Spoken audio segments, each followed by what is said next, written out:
And we are live. Good morning, people. It's the M&M show, and I have unboxed. Manchester United is gonna snap like a dragon, Snapdragon, a home away kit. What a beautiful design, Mark. What do you reckon? Do I look dapper like a pink snapper here? I need one. I need one in those. You know what I'm saying? That kit is fire. It's the best. It's lit like the lit.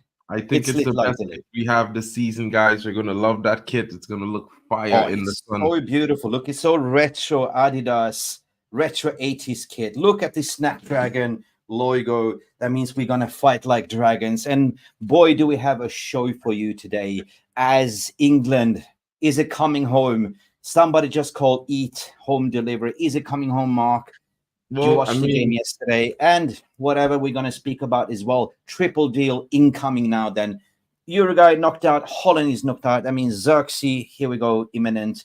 What's going on with Matthias de Ligt? What else is going on? Ugarte, Uruguay also out. That means they can travel. Sign the dotted line, and here we go. But more to come, Mark. We're going to ask you what's on your radar. But first and foremost, thank you guys for tuning in, and don't forget to do what, Mark? Smash those likes, people. It helps the channel grow, and it's free and it's super easy. Just takes 2 seconds. Just hit that thumbs up like this.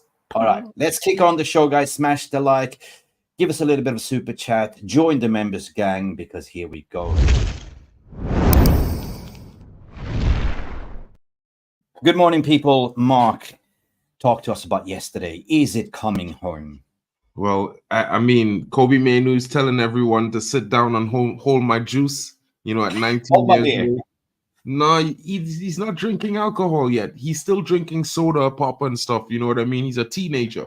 So, in my opinion, he's telling everyone, sit down and let me work. You know what I'm saying? I'm going to do my best. And he's been one of the best players in the tournament. These young players, these teenagers have been showing up in this tournament. And you know what is going on? What is going on? Listen, Uncle Jimmy is in the house. The proclaimed stepfather of Kobbie Mainoo. Like, listen, this Euro has been all about, like, you know, Yamal and Kobbie Mainoo, right? Two youngsters. Yamal, what a sick player, 16 turning 17. Kobbie Mainoo is breaking records. The youngest to be in the England squad, I think, is turning 18 as well. And by the way, historical, Southgate is lucky. I should be so lucky. Listen, at the end of the day, like, you know, first half for me yesterday, brilliant. Best I've seen England play. Kobbie Mainoo made a difference, 100%. But second half was reverting back to the pragmatic style, right? So if you look at the past, what Spain has done, they knocked out all the difficult opponents. We're talking about Croatia. We're talking about France. We're talking about all this. But England, in a way, where have they been? Like, it had an easy path to the finals, like, you know, struggling, like, you know, producing a bicycle overkick from in the dying minutes with Bellingham and going on penalties. And yesterday, Ollie Watkins showed what it's needed, right? Harry Kane's gone missing. I was almost, you know, reporting him for the missing persons mark. So, you know what? He's floating around in the midfield, not really providing anything on top. So passing backwards, sideways in second half. Ollie Watkins comes in, you know, people starting to find the channels, pass it through. Ollie Watkins, one touch turnaround, boom, in the right corner, left corner. What a beautiful strike, Mark. What a beautiful strike. It was really nice to see, you know what? And Uncle Jimmy asked for the link. Uncle Jimmy, it's in your DM on Twitter. You should check it. It should be there. Big up, Uncle bro. Jimmy wants to come in and have a say. Anyway, guys, Melis Kask is here. Good morning. He says, please do not, Ugarte signing. We don't need a 50 million substitute. Listen, we've got to talk about that, Melis, as well. Mitesh is also in the house. Stephanie Griffith, big up for you as well. We have Nikki Cardigan as well. Good morning. Niall Shedon is on in the books here as well. And who else do we have in the house? Uduke Tinyan, good morning to you as well, sir. Members gang. Connect M&Ms, like, you know, we are the M&Ms. This is the new, if you haven't seen big the up, guys. Big up M&Ms. Nicky Cadogan as well, and Neil Snodden. Guys, it's pretty interesting what's happening. You know, the performances, you can say, from some of the players are unexpected. If you look at Kobbie Mainoo, no one expected him to do as well as he did, barring United fans and myself and Mick. And the guys, Uncle Jimmy for sure, you know, But at the same time, Yamal Yamil as well, you know, he's going to face that opposition. It's going to be the battle of two teenagers, you know what I mean? Yamal has been driving Spain towards the final since the first game of the tournament. I think it's interesting to see what's happening across Europe with these young players showing up big time, and some of the proven stars not the ones to be delivering for their team so far. So I think it's interesting. Yeah, it is interesting. But you know what can we learn from this, right? You look at England's bench, and I'm thinking, well, you have Bowen there, like, you know, you have Anthony Gordon, you have such quality players. But I think that, you know, against Spain, they're so good. They're the best offensive team so far in the tournament, but a really bit suspect behind, you know, in the defense. So the way England can beat them is change the formation, go 4-3-3, right? It just go with proper wingers and tack them, find channels, find runners, because it's been a snowfest. We don't find the runners, but when we actually thread it through to Saka or thread it through Luke Shaw, we seem to create chances. You can't simply go pragmatic against Spain. Like, you got to go hard, right? Yes, and then the way they've been tactically approaching their games, no matter the opposition they played this term in the Euros this summer, they've been one of the teams that were fast out of the blocks. They've been intense in the first 30 minutes. They create a lot of chances. They try to kill the game off early. You can see they're trying to win every game. So for me, England needs to make a change. The way they've been playing before might have been able to get them to the final, but they need to do a little bit more. You know, I think the fans expect to see a feast. You know what I mean? And with the talent on offer in their squad, it should be an amazing watch. You know what I'm saying? And a lot of the games I'm as well, I've been complaining it's not as good. You might get a good 15, 20 minutes, and after that, it just dies down. It goes flat. So they need to do something. I have two questions for you, Mark. Number one question. Who do you think is the weakest link, and who do you think needs to be substituted for the finals? This is going to be a very controversial take, but I think they need to remove Phil Foden from the starting 11. I think Palmer deserves to start. Even if you don't want to start Palmer, you have the option of Eze. I think he has not been played through the middle at any point in time. He's been played as a left wing back. You know, he's only got eased into the midfield at late points in the game. And as well, you know, even if you don't want to start Palmer, you can put Ollie Watkins in there and play two strikers. I think he has shown he has a different way he plays the game.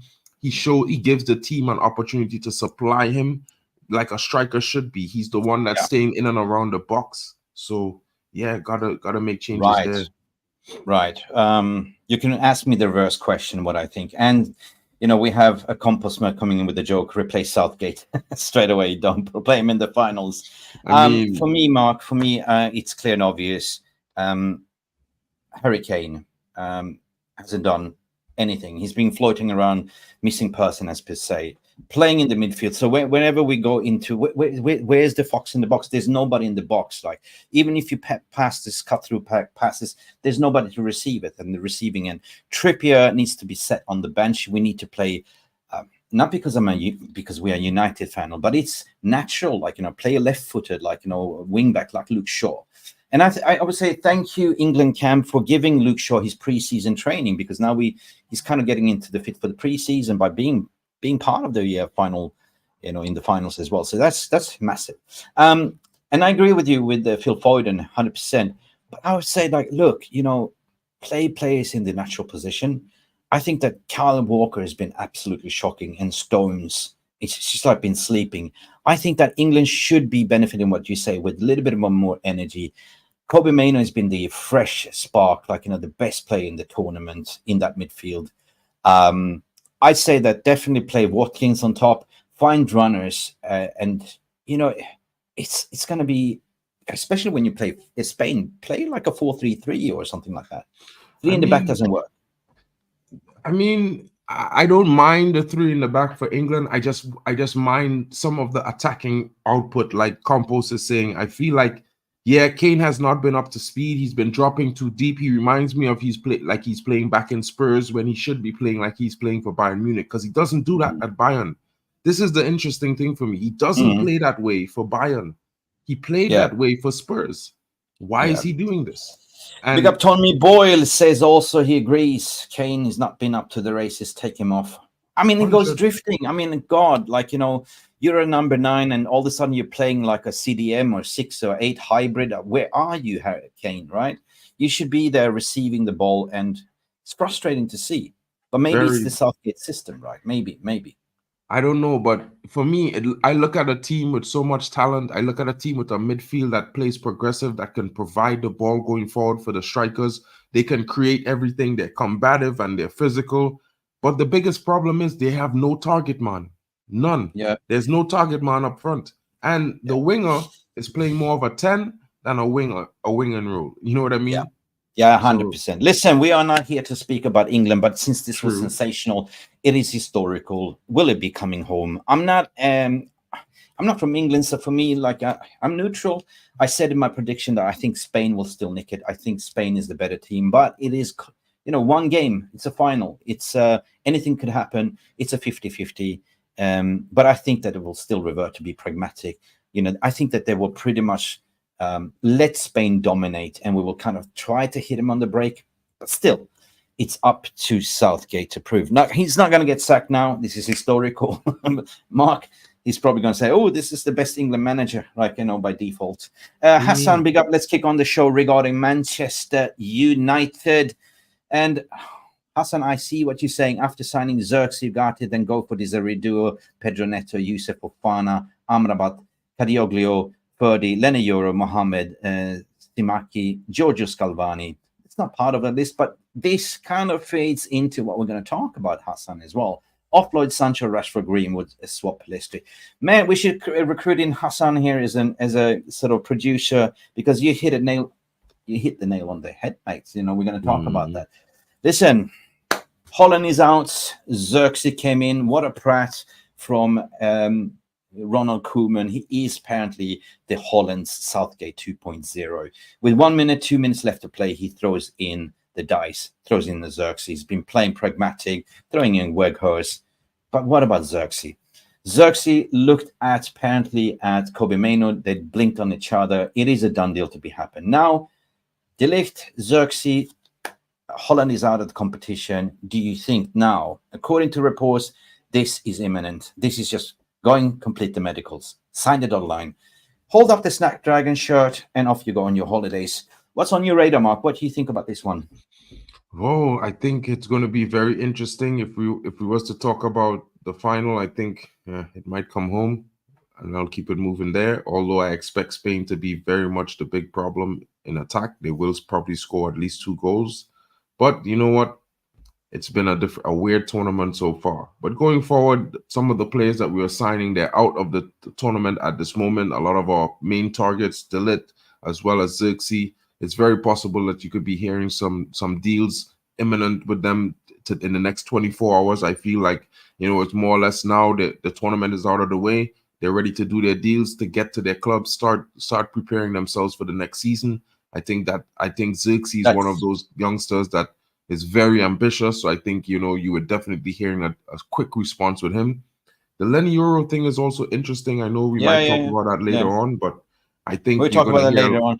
Okay, Mark. Okay, Zirkzee for me will be, according to my hotometer, will be the first. Here we go. I think, you know, that one is easy to do right now. That's been advanced. And that one is just basically waiting for Zirkzee to finish off his Euros competition. De Ligt, I mean, what do you reckon? Who's going to be the first? Here we go. Would it be a Zirkzee? It might be a Zirkzee. I think it's going to be De Ligt, to be fair, in all honesty. I think De Ligt is going to be the first one to be done, but it could possibly be Zirkzee. As you know, there are some conflicting reports that De Ligt's deal is not 100% agreed with the club, but the player terms have been agreed. And while Zirkzee has a release clause, we already agreed with his agent his fees. Yeah. So I think it's also... Jawohl. Just hold my coffee on that one, Mark. Let's back the tape. Let's say, I personally believe that Zirkzee will be the first one to be, here we go, because that one is more advanced. It's basically, according to reports, United are negotiating if we should just go for the release clause or we should restructure a new deal with Bologna, because apparently Bayern Munich holds 50% on the sell-on, so that's what they're negotiating. I think that regarding the Ligt, Florian Plettenberg, who is Mr. Bayern when it comes to, German news, is very credible. And he said basically, like, yes, the Ligt personal terms, what's his name? The agent as well, Rafaela Pimenta, is also only saying that he only wants to join Manchester United. He's a good friend with Ten Hag. He's speaking to Ten Hag. He wants to come. But according to Plettenberg, nothing concrete between the clubs in negotiations of the final structure of the fee. So therefore, I think that the Ligt will not be the first one, Mark. I think that will be pretty much Zirkzee. And another thing is, a cheeky thing, if we're sticking on the centre-backs, is that Lenny Yoro's situation is also interested. So there's two right-footed centre-backs, Lenny Yoro and the Ligt. Do you think that might be that they are now putting two likes for likes, like they're speaking to the Ligt to sort of, okay, we understand you're interested, and we're also putting in a bid for Lenny Yoro to see if that's going to fall, because 50 million is being reported for Lenny Yoro. Lenny Yoro holds the power to say, I want to come, I don't want to come. At the end of the day, they're also, the president there at Lille is also saying, please do us a favor, sign, and then you can go to Real Madrid later. Do you think it's the case that we are looking for two right-footed centre-backs, or is it between Lenny Yoro or the Ligt? I think we're looking for two. I always thought to myself we needed three center backs, guys. I don't know about you guys, but I always thought we needed three. We needed two for the right side and one to back Martinez. And with the possible options for extra being the youth coming in and Johnny Evans. So I think we're definitely gonna get two right-footed center backs. And Lenny Yoro, don't be surprised if you do hear a yes from Lenny Yoro, because he has dispelled rumors that he's not interested. And that means if the deal is on the table, he's considering it, as far as I would say. My take on the Lenny Yoro, by speaking to some sources and tier one journalists around in the know on this one, is basically it's a 50-50. I mean, it's pretty much that I think that Real Madrid is being so nonchalant and cocky that they've been doing this for years. With players, they've been saying, well, this is our terms, like, you either accept our low bid, like 17 million, or run your contract down, like we've done with so many players, like, Chouameni, Kamavinga, Mbappe is the latest case. Mm-hmm. But what kind of message is that sending to the player and the agent itself? Like, like, do we really want you, or do I don't want you? And if you really want me, it's just run your contract then, mate. Wait for another year. I mean, I don't think so. The football modern world is not all about that. Like, you can go at any time to Real Madrid, and just because that seems to be your preferred choice club, this is you grew up, doesn't mean that if you come to Manchester United, you will not give you all. Like, you know what I mean? 50 million development. I think that at the end of the day, this is my personal take, I think he will accept. I think it's very possible as well. I think he might definitely accept the deal. It's going to be one of those things where, as a player, you might have a favorite club, and that's fine. And it happens with a lot of players. A lot of players around the world, even at Man City, that it wasn't their first choice club to be at, but they're there and they have been there. So it's one of those things where it's normal. But if Madrid really wants him, they would have at least upped their bid. They would have upped their bid. They wouldn't have left it at 20. They might have said, you know what, let's just meet the 30 and meet in the middle. But 100%. At the same time, I think it's a huge disrespect to Lille. And I think it's one thing that Real Madrid are the best club in the world, but sometimes the hubris is too much. Yeah. You know what I mean? But listen, here's what I don't get. Like, everyone is hyping Lenny Yoro to be the next Rafael Varane. Something that we missed out on, and we got Rafael Varane at the latest pump of his career. Like, if Manchester United all of a sudden putting in a 50 million bid and they are just being nonchalant and say, well, this is our stance, we will not do anything. How serious are you to get this talent? And what statement would it be to Real Madrid if we snub them on Lenny Yoro deal? At the end of the day, they know the asking price. They know what to beat. It's 50 million on the table, right? Mm-hmm. There's 50 million on the table. So Lenny Yoro, this is his club that he grew up. This is the club that gave him chances, right? I think that they will say, like, look, Lenny, help us out. Like, this is 50 million. This is the record fee of a club. Like, help us out. Go accept Manchester United, play there for 3-4 years, and then you will go to Real Madrid. You're still young, right? You're still young. He's what, 17? If he plays at United for 5 years, he still goes to Madrid at 22, 23 years old. You know what I mean, guys? So it's one of those things where it's a deal that could be done. It's hugely possible. I think it's possible. It's definitely very possible, you know, but it will depend on the player, how he thinks. His agent, especially like Brendan is saying, at the end of the day is what the agent will be telling the player. Agents do have an influence on transfers regardless of player preference. No, so I've been saying that for quite a while. Sorry. Agents, sorry, you were saying? Yeah. So the agent could possibly say to him, look, Lenny, listen, I understand you want Madrid, but we can get you there. Let's put you on a 3 or 4 year plan. You get you raise your value in the world. You play for another big club in one of the best, most physical leagues in the world. You will be playing in Europe, you know. Absolutely. And Real Madrid, you can move there. Listen, I will give you a real, since I've been working on this intermediate market for 6 years in the past, I know exactly how it is. Agents, there's good agents and there's bad agents. The bad agents is the only one that care about the money, don't care about the player's development, right? The good agent will advise 100% what is the best movement for your client. And that is like, okay, I know you dream of Real Madrid, but if you get to Real Madrid, it's good on your CV, but will you get minutes? Will you get a chance to play? On the other hand, do you care about development? If you go to United, you'll be guaranteed a starter as a centre-back there, as a right-footed centre-back, and you will be developed. Look who is there. Ten Hag develops kids, develops youth, right? You might get into the legendary rebuild, like, you know, you might go and win your Champions League, Europa League, you know, nothing's impossible. At the end of the day, you look at the player's development, what is the best for you in your development, right? So it could be flashy. That's, I said it before, Mark, like, you know, it's like you chasing a certain type of knockout blondie woman or whatever you prefer. Yeah. She fancies you 100%, but she's looking at Tom Cruise, who has that shiny Ferrari. He's got $1 million in his pocket and he's ready to pull the rocket. But it might be a really good one-night stand. But at the end of the day, he's going to move on and date other women, and you're just going to be a reserve, like somebody's number that calls up. Or you will go for Manchester United and just be a regular. Well, I was supposed to be rude there, like, you know, regular number one.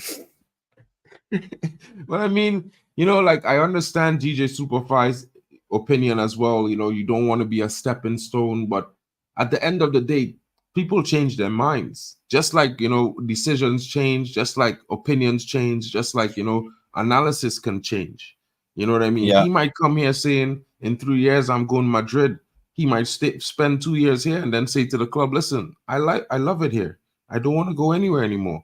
So you never know. And at the same time, we need him and he needs us. That's more important for me. You know what I mean? Yeah, I'm going to start a poll here, people. There's over 400 watching live right now. The poll is closing. Did you smash the like button, please? We have a target to have minimum 100 likes here. Please, guys, don't be lazy. Burn some calories. Stretch your arms, stretch your legs, stretch your thumbs. Press the like button, and let's create a poll. What is the percentage chance you think what should I say? Will Lenny choose United? Yes and no. Simple question. Simple question, that poll. It goes like this. Will Lenny choose United? Get your votes in right now. I want to hear from you. Wake up, smell the coffee. I think I read somebody, I can't remember, but I went down the chat, and I think United are, at the end of the day, I'm president, Mark. I'm president. You know, we are doing multiple deals. We are testing the market, you know, and I understand, like, we're going back. Are we looking for 3 center backs? Yes, 100% we are, but we are testing the market. We are not resting on the laurels. We are putting in bids, trying to understand, like, you know, if the Ligt reject this, we go for a sec. But we are doing this multiple times, right? Mm-hmm. So at the end of the day, like, you know, it's like you going out dating. You're dating 2 girls at the same time, and whoever comes in and accepts your proposal, this is the one that you're going to date and end up marrying. Yeah, I think it's a possible deal. I think this is normal. A lot of people think. I think when players say, "I always wanted this club," sometimes they have to say it, or they might be genuine about it. You know what I mean? Yeah. But if you look at it, look at the market over the years, some players they could want lots of clubs. Like we heard that Valencia was Caicedo's favorite player and idol growing up. You know what I mean? His first football kit was a United kit, but then you hear him saying, "I always was a Chelsea fan." I mean, these things happen, but what the best choice is for the player.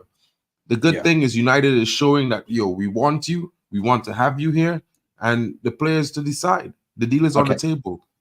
2 more things regarding that before we move on, Mark. Put yourself in a situation that you're applying for a job. You always want to work for Apple, right? You're a big fan of Apple. You don't like to use Android phones. You don't like Samsung. You only want Apple. And Apple is your dream employer brand, right? Eventually, you will get to Apple. But in the meantime, you got to take employments to get experience that is competitive to Apple. And eventually, you will get that move, right? So that might be that you might be working for Samsung or Android 2.0 or whatever you call it, Snapdragon, and then get your employer brand of the choice. But that doesn't mean that just because you're an Apple fan doesn't mean that you will not give you all, because this is work. Footballers are work. This is work. I mean, you want to do your best regardless. I think you want to put your best foot forward, and I think as an athlete, winning is everything. Being the best in your position is everything, and it's not just about going where you want to go. Is doing what you have to do at some point. You know, sometimes you have to train at 4 a.m. in the morning if you want to get that extra second off your swim time. So, Mark, I've been speaking about Lenny Euro. Lenny Longlegs is my name. And the reason why I understand Lenny Longlegs, go back and do your research. For me, he reminds me of Aaron Wan-Bissaka Longlegs. Like, guys, this guy is a transformative player. He's got recovery speed. He's a great driver of the ball, but his tackles are immense, and he's very good in the air.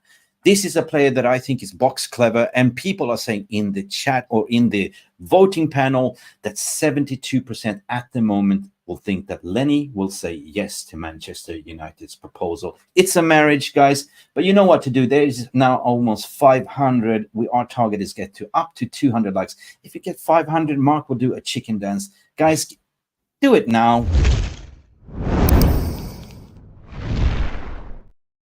Right, Mick, Lenny. Origami is saying he's liking your new kit. Today's Ahmad's birthday. Here we go for a trifecta. Could it be done today? What are your thoughts so far, Mick? I know you have your. I don't think so. Here we go. Might be for Zirkzee. That is the closest one that I think it is. I believe what Plettenberg is saying. I've been speaking to Dale as well from Australia News. You know, I'm freelancing for Australia, of course. I get a lot of information for tier 1 sources, and of course, they believe that Zirkzee is the one. We're going to talk about Brentwaite as well, because I got some information regarding that one as well. United are simply not giving up on Jared Brentwaite. You know, you want to know why? Ruud van Nistelrooy. Yes, he played under Ruud van Nistelrooy. He had one good season, but he's been first and foremost on the left-footed centre back, been a priority target. United is simply being out testing the waters, and I believe, and I've been told that the final bid would be a 55 million total package, 50 plus 5 add-ons. Right, that would be take it or leave it, and they will not entertain any further. Reports coming out also that Brentwaite is kind of trying to push a move to do a strike, but he needs to do most. So basically, they're banking on Brentwaite to actually do his bit, because apparently he is upset that they're blocking his move, and he needs to do his bit. Right? He's kind of semi put in a transfer request, but he needs to do 100%. Right? Do you want this move or not? United will not pay over 60. But they see him as a priority number 2 rotational for Lisandro Martinez. The question is why? Does he have a ceiling, Mark, according to your opinion? I think he has a decent ceiling. I think he's very pacey. He has good physicality. He's tall. You know, he's good on the ball. Left-footed is very important for the balance. I think he has all the mechanics to be a top defender. You know, it's left to be seen. You know, maybe Ten Hag will help his development really well. Also reconnecting with Van Nistelrooy and having Rene Hacker, who's also a tactically sound coach. Defensively sound coach. Yeah, but I've been saying this on this channel since January. We are going for a generational makeshift, right? Willy Kwambala refuses to sign a new deal. His contract expiring next year, 2025. And there is a reason why. Why is Willy Kwambala hesitating? Well, he's looking at who are we recruiting in? Am I going to get minutes? I'm not going to sign a new deal right now. I'm going to see how this plans out for this season. If I don't get minutes, I will move on and I will go for free, right? So I wouldn't worry about this one because we will see in the summer. But in terms of the way we are recruiting players that will be the next Scalvani or the next Mbappes and those kind of things. So we're building a team, including a lot of youngsters coming in from the academy as well. So adding on Lenny Euro, a 19, 18 years old, that means that within 4 years' time, he will be up his pump, right? You know, with Brentway as well, he will be like the number 2 for Licha. If you look at the, what do I say? The left back position, right? Luke Shaw is coming up to his pump, right? So we are including Harry Amas and potentially what's been said also, we might go in for a, what call it? Reguilon as well. Reguilon, yeah. I think that's Reguilon, Gutierrez, and the Turkish one was Kadioglu. I think the Kadioglu one is interesting, as well as the Miguel Gutierrez one. Yeah. You know, we've just been in a deal that was successful with the outgoing of Donny van der Beek with Corona. And the staff, the scouts, and the manager are all obsessed with Miguel Gutierrez. So the price is not too bad. It's 30 million euros. Not too bad. So if I spin on this one, that makes sense if we look at who we are targeting. And we always said that, you know, keep your eyes on João Neves, because this is another one, 18-year-old, that they are foreseeing for the future. Like we are getting the top talents that we think, the Manchester United think, and the scouts and everyone has recognized and green light to say, this will be transformative players. This will be, as we are looking to build a squad, sort of a, can I say, Champions League winning squad, a title winning squad. These are what they're doing, and basically shipping off Scott McTominay, shipping off Lindelof, shipping off Maguire, and building fresh, 100%. I think there's going to be a lot of interesting moves in the summer. The window is still early, guys. You know, preseason tour starts next week, so you're definitely going to see some quick movement over this weekend and probably in the first few days of next week. But, you know, there's a lot of deals to be done. United are trying to secure the most important positions. I think they're going to go 1 striker, 1 midfielder, 1 defender. And then you're going to see the additions come in because players are moving out of the club. Yeah. Mason Greenwood is leaving. Jadon Sancho is leaving. And as well as, you know, Donny van der Beek already left. So we have room. Salary cap is getting smaller. It is. They're reducing the wage bill. Wizard, big up for you, Wizard, with a brilliant question. Guys, if you want to put in questions, please do send a super chat to support, but also put in Q if you want to get heard. Put in a question and put your question, and we'll get to your question at the end of the show as well. Let's move on. Wizard is coming with a brilliant one. Say Brentford, the Ligt ain't athletes, elite athletes. You know what I mean, but a fitter player and certain type of athlete. This is why I agree with you. Like Lenny Euro is an athlete. We are recruiting in athletes in that midfield, and that is kind of transitioning on to Ugarte, right? Ugarte is an athlete. He's a Duracell bunny. He's a destroyer. Endless bundles of energy, can run up and down the pitch. But he's not that ball carrier CDM, but he's the one that will run through the brick walls for 99 minutes if he needs to. Brentway can be an athlete. He's not the quickest one, but he is very technical on the ball. The Ligt is an athlete too, right? There's a reason why people are very upset. They did a petition, 60,000 angry Bayern fans. He is an athlete, you know. Yeah, he's elite mentality, Mark. Yeah, elite mentality as well, and experience. You know, growing up through the Ajax system, playing a high line. It's the way he always played football. I think you want a player who's experienced in playing the way you want to play. And being an experienced high-line football player, regardless of he might not be the fastest center-back on the planet, he's definitely going to know how to adjust himself because he's been doing it all his career. All right. People, let's transition over to Ugarte. Uruguay got knocked out from Pellistri's out. And honest to God, Ugarte, what a play he's been in the Copa America as well. Listen, there might be some competition. Barcelona is also sniffing around this deal, but he wants to play for United. This one is advanced. United needs to sort of come to terms to recuperate. I mean, he's not going to play for PSG. He's kind of put in a transfer request because the current manager don't want to play him. Ugarte plays football like my dog, 100%. He is that dog on your bone, right? He is that Fred type on steroids, 10.0 times Red Bull. He will not sort of get it away. But in order to play Ugarte, you need to have another ball carrier next to him. So I believe that Manchester United should sign 2 midfielders. And I believe we will. What is your take regarding Ugarte? And do you think on a harder meter that he will be a Manchester United player within the next 10 days? I think Ugarte is a brilliant signing. I know some fans might be saying he doesn't have that baller vibes, that deep playmaking vibes, but we don't need that. Yeah, we need a warrior signing. We need a warrior, destroyer, someone who's going to stop the problems coming through the midfield and going to give players that fear that if they try to run through there, they're going to get cleaned up. Yeah. You know what I mean? And we have Kobe Mainoo there. You need someone to give him the ball. That's what Ugarte is going to specialize in doing. Winning it, maybe give it to Kobe. Listen, to compare Ugarte is to say he's the leecher as a CDM. Like, you know, he's the destroyer. You shall not pass. But his role is very simple, right? Break up the play those transitional short passes, feed the number 8, feed the number 10, feed the wingers. That is his job, right? So he's a pure number 6, not a 6-8, right? So he's a typical, like, he's a better version than Amrabat, better version as what we used to have, 100%.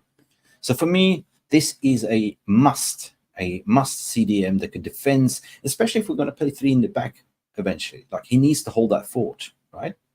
Yo, Madhouse, this is what we're talking about here. We need that son of a gun. We need a son of a gun, and we always had one. Every time we had a good United team, just remember, we always had a son of a gun in midfield and in defense, and a dark arts master up front. Look at the team. Our team have an intrinsic nature.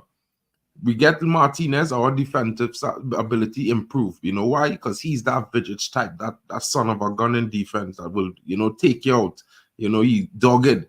You know, we get one in the midfield, it would be the same injection of energy coming in. Interesting.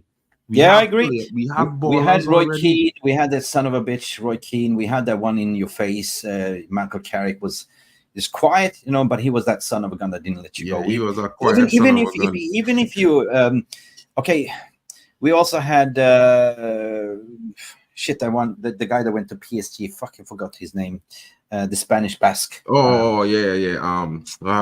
As you say it, I could picture Herrera. Under Herrera was also that son of a bitch, like, you know, that was in your face, didn't let you go. So listen, Roy Keane is a classic. We need that, and we'll be missing that 100%. So for me, I would welcome this signing. And just to wrap it up, Mark, I think that it will be a triple. Here we go within the next 10 days. This is what I've been hearing on the grapevine. Either it would be De Ligt or it would be Lenny Euro, because according to Manchester United, put pressure on it. We need quick answers or we move away. So it's either, for me, it sounds like it's either De Ligt or Lenny Euro, right? They're testing the waters, putting the bits.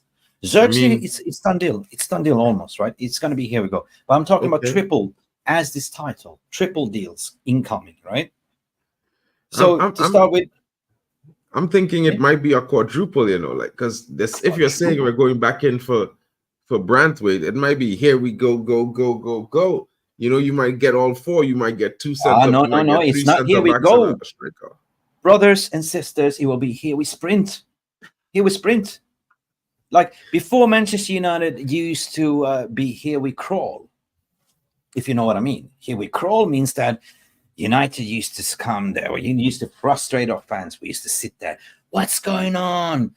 2 weeks left of the window, no signings. What's going on? And then panic buying, panic signing, and that was here we crawl. It was like watching a Snell's funeral by David Attenborough, to be honest. Like, 100%. You know? But it's the turtle and the what do you call it? That the tortoise and the hare, right? You know, the race. But now we're doing triple deals, triple deals, testing the market. At the end, guys, let us know. I'm going to close the poll because people are saying that 71% thinks that Lenny Euro will sign for Manchester United. Yeah, I'm inclined to think that as well, Mick. Since he dispelled the rumors, the manner in which he dispelled the rumors, it didn't give out okay, I just don't want the rumors, but I'm more interested in Madrid. It gave out a thing that, listen, this is my choice. I'm gonna make my decision. When I make it, everyone will know. And that means Okay. he's considering things, in my Okay. opinion. Listen, Mark, radar, hot on the radar, Ugarte, Zirkzee, Ligt, Euro. I think from a Hollnd perspective, chance-wise, we are in the driving seats at the moment, right? We are leading the race over Real Madrid in terms of the bid. Now, you wouldn't put a bid in without even speaking to the agent and understanding, is the player willing to join us, right? That's the way it works, right? But then you put in a bid, then you have 100% right to freely negotiate. But first you speak to the agent, and we've been seeing that agents been coming to Carrington, which represent Euro. They've been talking for 2 months at least. He's hot on the priority list. And all I'm saying is you wouldn't be egg-faced just to put in a bid and not even speaking to the agent and the client to understand that he's willing to come. So for me, if a bid comes in, you agree personal terms, you sell the project, you're going to be a first-team starter, versus Real Madrid that are being nonchalant to say, well, I will date other women. You know, you're on my list. I like you. But at the end of the day, I don't know. See you next year, mate. Yeah. And like Brendan is saying here, Lenny wants Real to make that big gesture like most women want a man to do. Show me you love me. Show me you want me. You know what I'm saying? And I would say that, you know, maybe United might be the other guy this time, but we are the one. United is the ones that are saying, hey, we want you.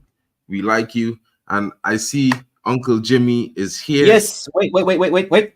Guys, first and foremost, there's somebody that loves us, and there's somebody that wants to come in here and play for the first team.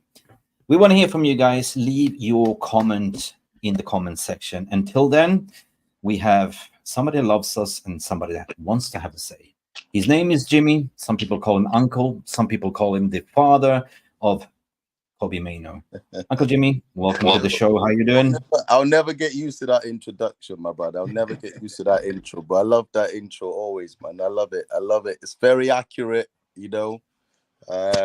Yeah, man. As you can see, you know, I'm in bed because I was smart enough to take the day off today. Knowing the England match yesterday was going to go well, so you know I was smart enough to take the day off work, you know. But now I'm good, man. I'm good. How are you guys doing, man? We are good. We just placed you on the pole position in #1. You can see, like, you know, Olympics, like you have the golden position #1. You are the #1. You are my one, the #1, the only treasure I'll take ever. it. I'll take #1, bro. I'll take #1. Yeah, all right, brother. Jimmy, what do you think? We've been debating, out of all this that's going on, Manchester United are testing the waters and everything. Who do you think will be the first signing? Will it be a triple signing? Do you think, now the Hollnd is knocked out, now the Uruguay is knocked out, do you think it's going to be a triple? Here we go. What, winning the tournament? No, I'm talking about the transfer market right now, Jimmy. Well, we're talking about Hollnd is out, Zirkzee. We're talking Ligt, Zirkzee, Ugarte. Bro, it's easy for me because I can see Zirkzee failing. I can see that deal going through. I think that's going to be the first one to finish, to be honest, because thank you. I think that deal is more obvious. I think that makes more sense than all the other deals, you know. So for me, I can see that deal going through quite soon. Actually, I think I can see it being announced quite soon, and that's only based on the fact that I think Ten Hag setting up the new coaching team and making sure that all the foundations are laid for the next season. I think he will want these players in as soon as possible. And I tell you what, Ten Hag right now has been a pain in the ass for this structure right now, because he's on the phone to them right now saying what the fuck is going on. So, you know, I'm telling you, this deal is going to go through soon. I'm quite confident with this deal. 10 is pushing. 10 is pushing hard. He's speaking to all these players. I've got reservations about the Ugarte deal. Obviously, I think everyone has, to be honest, because that deal seems a bit more far-fetched and a little bit more difficult to conclude. I think that could be one that goes to the end of the window if they want to pursue it. So that one's a little bit iffy. But you know what? That's actually the player that I'm most excited about is Ugarte more than I am about Zirkzee, to be honest. And that's not me saying that Zirkzee is not a good player. I think he's a great player. I think he would be a fucking amazing addition to the team. But Ugarte, there's something about him that I've liked for a long time, and I've always wondered why he doesn't always start for teams. Like, it's very, very strange to me.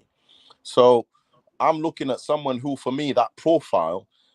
If you put Ugarte and Maino in your midfield, I don't give a fuck who else is in there. Yeah, I don't care who else you put in front of them. I am telling you now, you put those two together. People now are seeing, because what was happening with Maino was, who was raving about Maino? Just Manchester United fans last season, isn't it? It's just us screaming and shouting, Kobe Maino, Kobe Maino, Kobe Maino, Kobe Maino. What Kobe Maino has done on the world stage is he's showed the world stage that he's not an up-and-coming prodigy midfielder, right? Kobe Maino has come to the world stage, he's taken his bollocks out of his pants and he's dropped them on the table and said, I've arrived, right, in the football world. And he's done two things, right, to do that. He's showed the world that Kobe Maino is way more mature than most midfielders are today.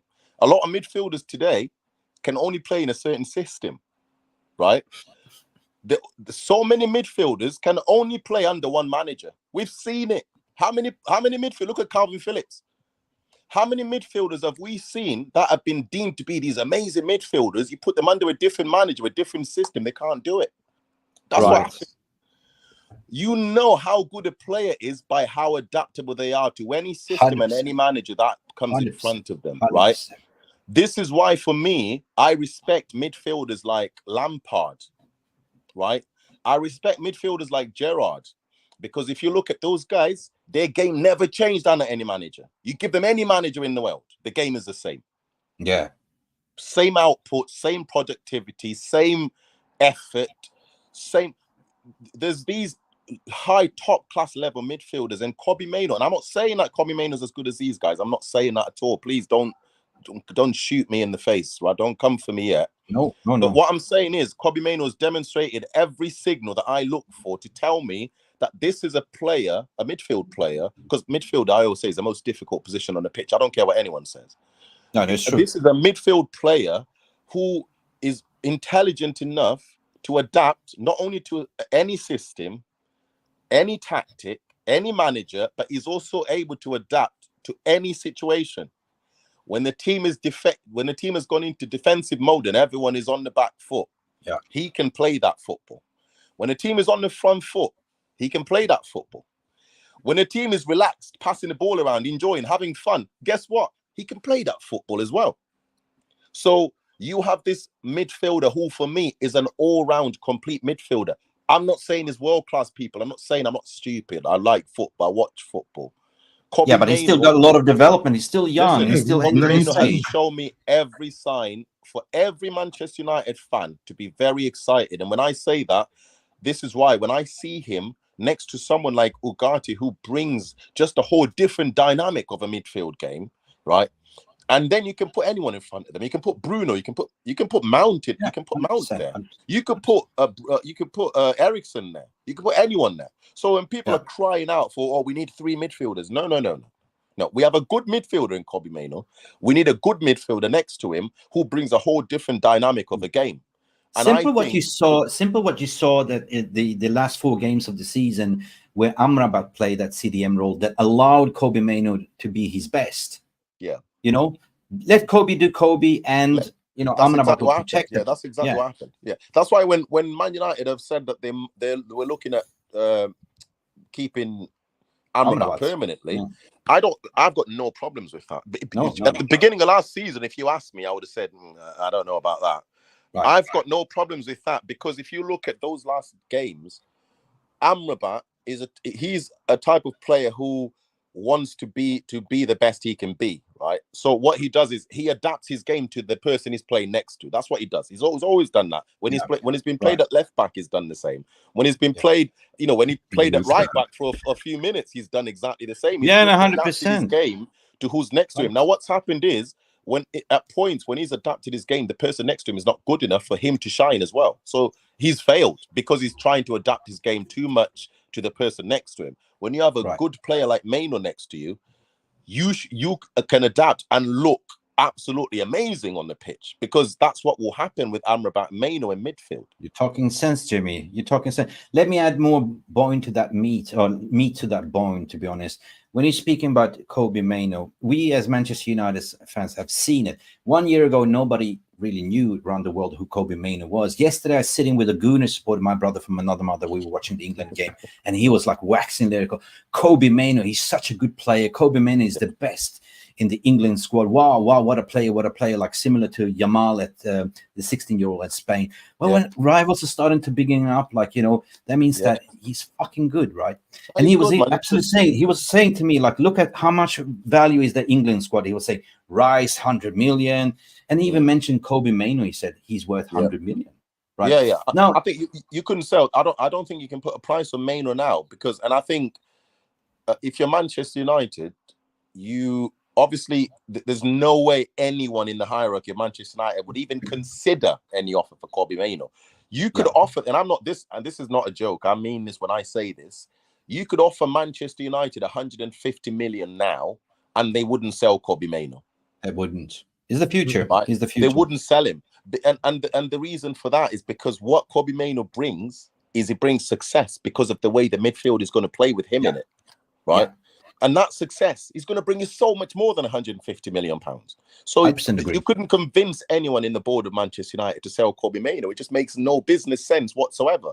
You could ask any investor in the world that doesn't even follow football, just explain what's happened in the last 12 months, and ask them, would you sell that asset? They'll tell you no, absolutely not. Not a chance. Right. Listen, I'm going to add another spanner in that wheel as well, and I'm going to answer Brandon Lewis' questioning why PSG wants to sell Ugarte if he's so good. This comes down to what we've been talking about. No, this is valid. This is valid because we are not looking to sign those sexy signing shirt sales. We are looking to sign system players. And why he's not been picked at PSG? Because, he was recruited in to be that, playing that destroyer in the system, but they changed the manager, and the manager doesn't fancy him. So he wants to play a different style of football. Ugarte is that type of player, this shit face, the destroyer, that the system player. But that's not why that's not why he's not playing there. The reason he's not playing there is because what they've done is they've asked him to play, to allow the winger to invert, and then he goes out, and they keep doing that. He doesn't like playing that game. That's not his game. That's not his style of play. That's not his game. And I have seen him at times. I've seen him play almost like a number 10 in the team. And they've tried. So when they do that thing where they go 4-4-2, so they've got two up top, because that's how they get many games. So when they do that thing, he doesn't. They're putting him in all these wrong positions. He doesn't like playing there. He doesn't want the playmaker in every game. That's not his game. But so, I want to ask the question to you two in the panel. I want to also ask the via room.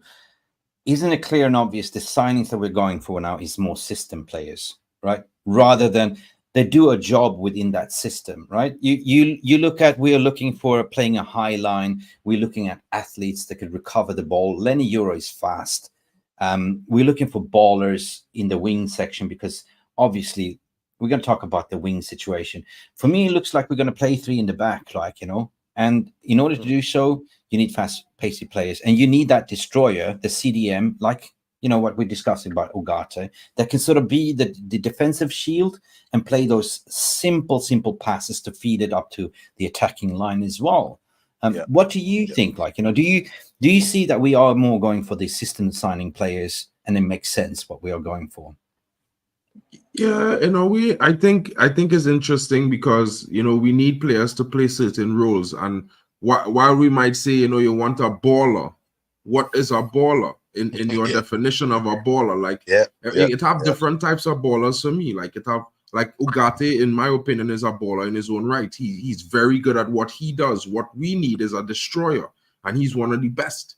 Now, if you want a ball playing midfielder who's going to be a deep line playmaker, that's usually the number 8. You know what I mean? Now, it might have the hybrids who's like a destroyer and could pick a good pass around the field. But You could get that from Ugarte as well. He's a very good striker of the ball. He scores all his penalties. A high turnover ratio in shots conversion when he takes shots at goal. So it's one of those things. He might not be the greatest attacking player, but we don't need that. We have Bruno, we have Menu, we have other players in the field for that. And this is the biggest problem for me. Yeah. We can't have 11 ballers will look great. Yeah. But 11 ballers may not win, because remember, you need someone who destroys. You need someone who creates. You need someone who scores. You need someone who tackles. You know, you need all these different little things in your team to make it complete. It's a team sport at the end of the day. Yeah. You know what I mean? Do you agree then? Basically, what I'm trying to say is what Compost Smurf is saying. Enrique doesn't fancy him, right? He wants to play a different style of football, which he prefers to use Vitinha in that role instead. He loves a hybrid midfielder. In Ugarte, he's not that, and that's why he's not. That's why he wants to move away, because he's not going to get minutes. And they want to sort of recuperate 50 million, but that value is already gone. I think that's a deal to be made for 40 million, and he will be a prime starter and play an important role with United, playing that particular system. Destroy what you're saying there, Mark. 100%. I mean, I see Miles. I know Miles a little bit disappointed with the fact that we moved him for Ugarte, but you know, Miles, if you look at the average of the top CDMs passing, I'm pretty sure the highest average is 80% or somewhere in the region of 81%. So 74% is not that bad, and I think with what's going on right now, it's more of a necessity than a want. Guys, can I add more meat to that bone as well? I understand, because we are used to getting those sexy shirt sellers signings. But what I'm trying to say here, don't be disappointed. What you want is system players that enable us to play that style of football and win games and win trophies. We haven't done that in the past. And this is exciting me, right? I understand, well, Ugarte, that doesn't really make sense, right? He's not a shirt seller. He's not somebody that will sort of lift my bum. I don't care about that anymore. I don't care about it anymore. Like, and I tell you what, Mick, I'm going to go a little bit. It's going to be a little bit too far for some people, to be honest. But, and I don't care if people don't like it. But I hate these flair players. Don't like them, right? Especially when they're midfielders. Let me give you an example, right? If you look at Real Madrid, I'm not talking even just now. If you can go back 20 years at Real Madrid, right? The reason Real Madrid is always successful is because they don't buy system players, like you've said, Mick, not in that way. What Real Madrid buy is they buy players that can adapt to any system. They don't have to play to a specific system. I have seen at Real Madrid, Kaká playing as a centre-back in 91 minutes. I've seen that. Right? Absolutely. I have seen Kaká on the back line in 90 minutes because they're 1-0 up against Barcelona, and this is a game that determines who gets the extra point to win the league. And Kaká's on the back line. Why? Because he can adapt. Zidane, he could play on the wing, on the right, on the centre, as a striker, 10, defender, defensive midfield. He could do everything, because that's the kind of player that wins you titles. You can win titles with a system. I understand that. I've got no problems with system managers whatsoever. I've got no problem with Pep, and I've got no problem with Klopp. But Klopp is not even that much of a system manager, to be fair. But I've got no problem with Pep. No problem with these new kids on the block, whoever you want to go to now. They all seem to have a philosophy of playing one type of football or another. I don't want those players in my team. What I want is, I want you to give me your Toni Krooses and your Modric's and players that can look at the way the match is going and decide for themselves how we should play the football. Quick one. I agree with you. Over to Mark, respond to Dark Crow. I have the answer for his, and I want to hear what your thought. I feel like when you say system, Mick, some people think one-track minded with system, right? No, when I say system in terms of Man United, I say a player whose profile means that they can play that system. And when I say means that they can play that system, doesn't mean they can't play another system. Look at Bruno. Bruno defends just like, in some cases, he on the back line, Bruno on the right wing. You know, he can do everything on the pitch. He can do everything on the pitch. He can play as a striker if he wanted to, Bruno. But he's still a system player, because he plays the system, whichever system the manager decides that day. And this is what you need. You need intelligent footballers, right? Now, a footballer who's a specialist at dribbling and all these things is amazing to have. Yes, we you know, it's amazing. But you want a guy who's going to stand there on the 60th minute and see the way the game is going and realize, listen, me cutting in from the left, not working. I need to go down to that flank and put the ball in. Yeah. This is what you want. So it's basically you want intelligent footballers who know the game, who read the game.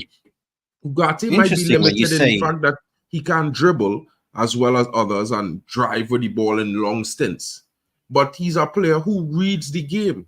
If you look at him playing for Uruguay, some moments in the game he's deeper, some moments in the game he's higher. Yeah. But he's still protecting that back line. Some moments in the game he shifts the play. He's always got his eye. He's always got his eye on the back line. Not because you know there's different midfielders in it. Some midfielders can do both. They can have their eye on the attack and their eye on the defense at the same time. Like Kobe Mainoo can do that. This is what I'm saying. So these are players that can adapt, like you're saying. Like, players that can adapt. Give me adaptable players so they can play in any system. Exactly. Right. So the thing is with Erik ten Hag, a lot of fans might be focused on system, as in the system that we want to play. And we're buying players to fit that system. But if you look at the players we be buying, they can fit multiple systems, but this style will also suit their abilities. Yeah. Right. Is that your answer? Because I'm going to answer Dark Crows. Yeah, that's good. I like to hear diversity answers from the panel, but guys, get involved in the VR room or non-live section as well to answer Dark Crow's question. I think that when you speak about intelligence, it's not always about intelligence of the player, but it's also intelligence signings. Because what have we done in the past? We signed players that the manager wanted, but now we are moving away. We are actually defined a system-based model that fits in the requirement. What happens if Ten Hag leaves? We will still play the same system. So the signings that they're doing now. Can I make quite a long point on that when you finish? Yeah, 100%. I'm just going to keep it short and brief to answer that question. So basically, no matter who the manager will come in, they will still play the same players in the same style of system. So they will recruit in the next manager that will play that system. You know what I mean? So this is a groundbreaking for Manchester United, no matter what, if they sack Ten Hag, to answer Dark Crow's question, right?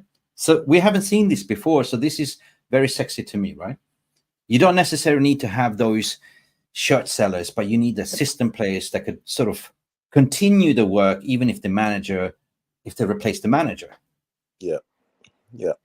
I want to make a point on what you've mentioned about intelligent sort of structure behind the team, right?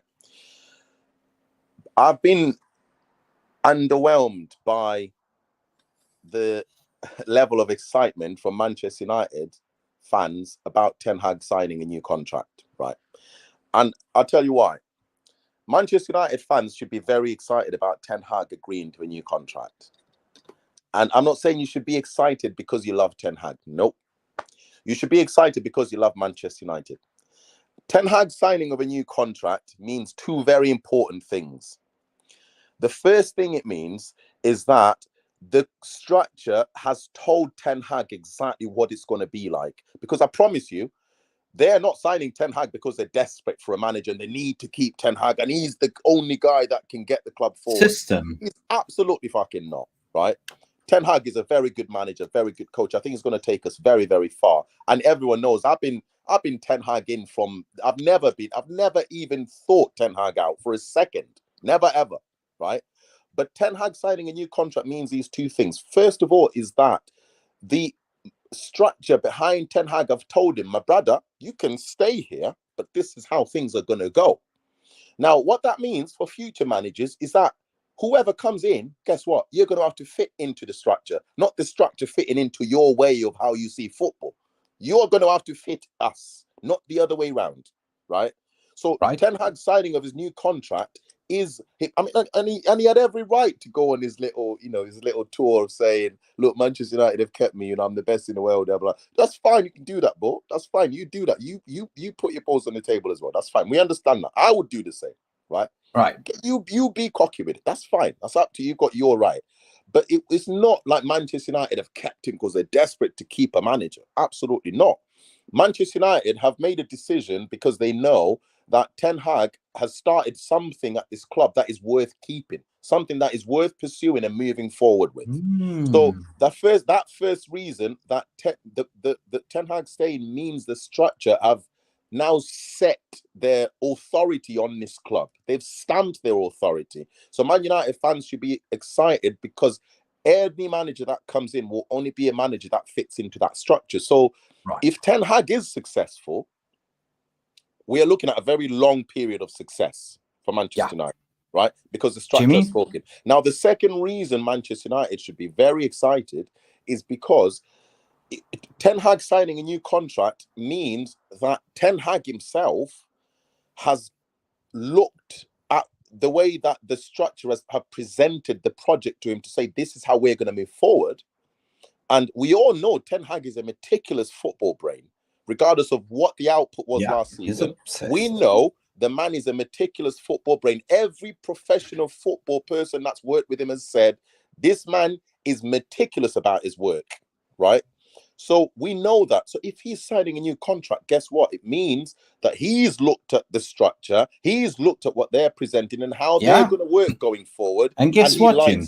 Now, if a football brain likes the structure, that's a very good thing. And so you, as football fans, you should be excited about this man staying at the club. Can I add a little bit nuance to your story as well? Just as an evidence, he's a winner. He said that I'm here to win trophies. He's number 2 for many years, Michel van der Gaag. He sacrificed him basically to get the best in class in there. Ruud van Nistelrooy is another thing. You know, that might be his successor. That's a clever move, right? If for some reason Ten Hag leaves, then you have the number 2, which I believe will be Ruud van Nistelrooy.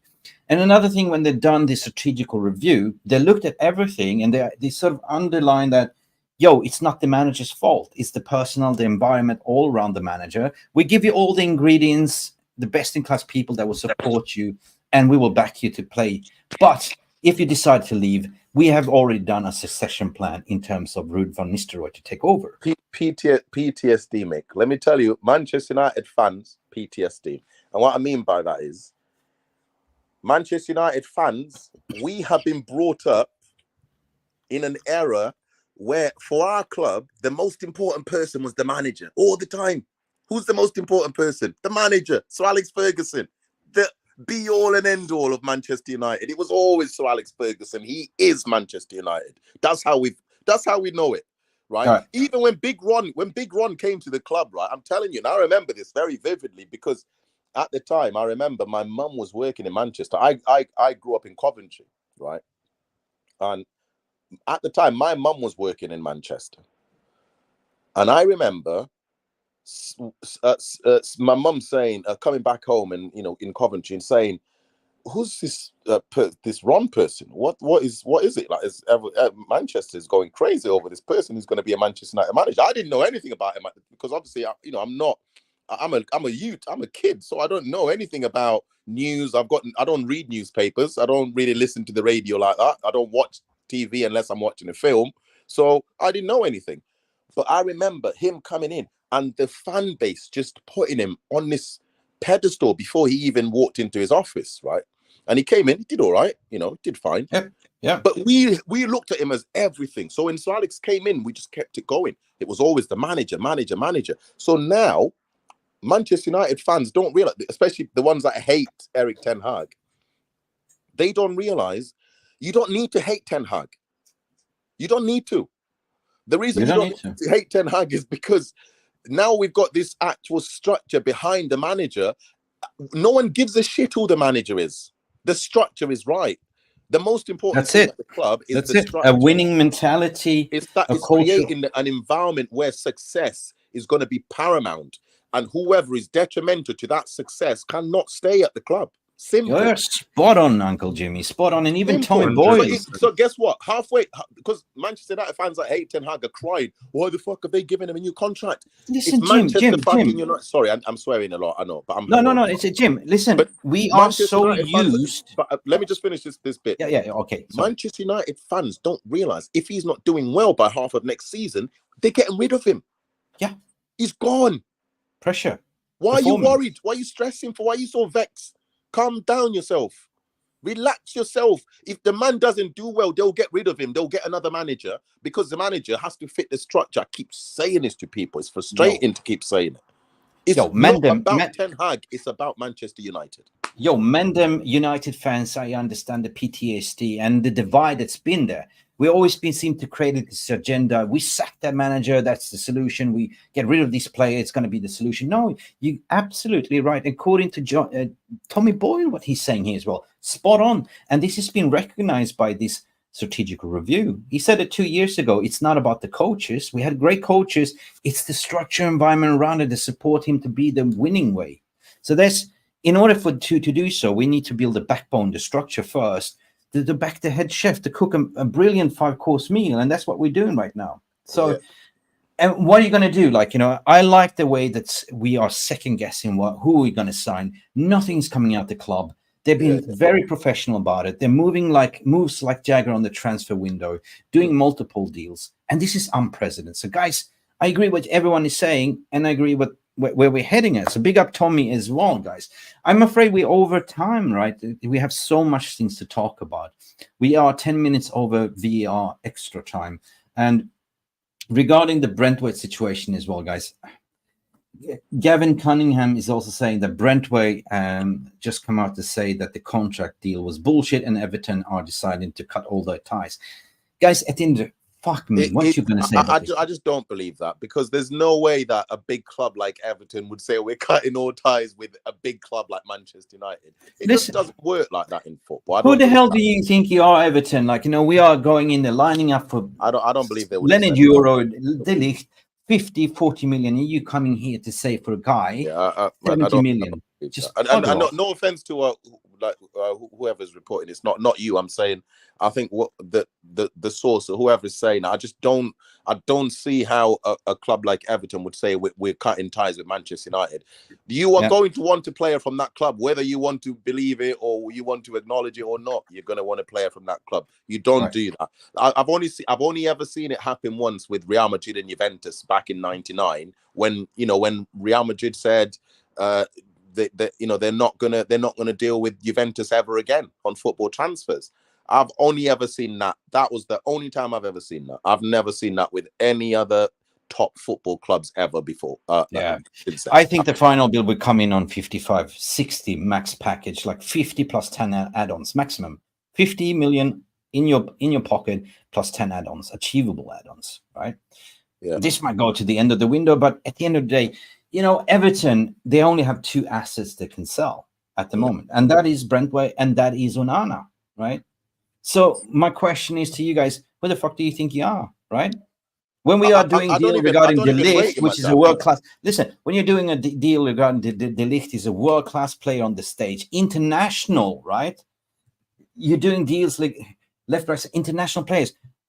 How many caps have Brentwood had? One, right? It's got one. So what are you valuing the 75 million? Basically, well, we know that you got money. We know that you spent money on Harry Maguire. You paid 70, and plus we're going to take you for mugs, but they don't realize that United are not operating this way anymore. British passport. That's all it is. British passport. That's the only difference. He's got a British passport. That's why he's valid. Jim, I think that they're trying to test the patience of United. They will cave in. It's the Manchester United. They will overpay. But read the room. What are we doing around the corners? Like, we are sending messages. We are deliberately leaking out reports that we are making it public that we are going in for Lenny Euro, 40 million on the table, the Ligt, Zirkzee. That's very good. I think what United are doing now is the best way to go about it. You put a bid in, you shut the fuck up. Let them talk about it. Exactly. We bid for the player, we back out, we go and look at other deals that we're doing. Now, we ain't got time to waste. We're not going to be on the phone to you every day. No, fuck up, man. Listen, we put a bid. There's your bid.